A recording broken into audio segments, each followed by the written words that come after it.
Dumating na nga ang pinakahihintay ng ating kababayan na si Jerwin Angkahas na muling mapalaban sa isang world title fight.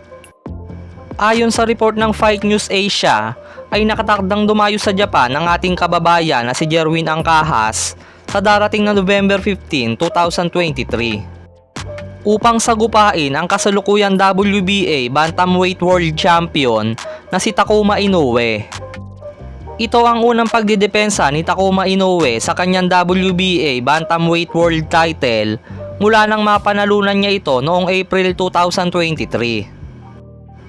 Habang ang ating kababayan naman na si Jerwin Angkahas ay susubukang maging 2 Division World Champion. Ang laban kay Inoue ay ang ikalawang laban pa lang ni Jerwin Angkahas sa Bantamweight Division. Ngunit hindi naman ito problema kay Angkahas dahil sa unang laban nito sa naturang division ay kitang-kita na nadala nito ang kanyang lakas at bilis sa kanyang pag-akyat ng timbang. Sa ibang balita naman ay tumulak na papuntang Thailand ang ating kababayan na si Vincent Astrolabio.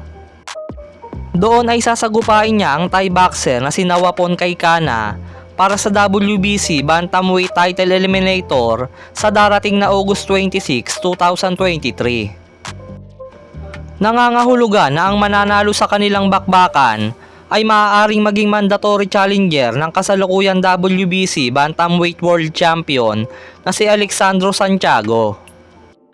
Nito lang May 2023 ay bigong makuha ni Vincent Astrolabio ang WBO Bantamweight World Title matapos siyang talunin ni Jason Moloney via majority decision. Kaya naman kung magawang manalo ni Vincent Astrolabio kay Nawapon Kaikana ay muli itong mapapalapit sa isang world title shot. Ngunit hindi nga ito magiging madali para sa ating kababayan dahil nga sa baluarte ng kalaban gaganapin ang kanilang bakbakan ay kailangan nitong i-knockout si Kaikana upang masigurado ang panalo.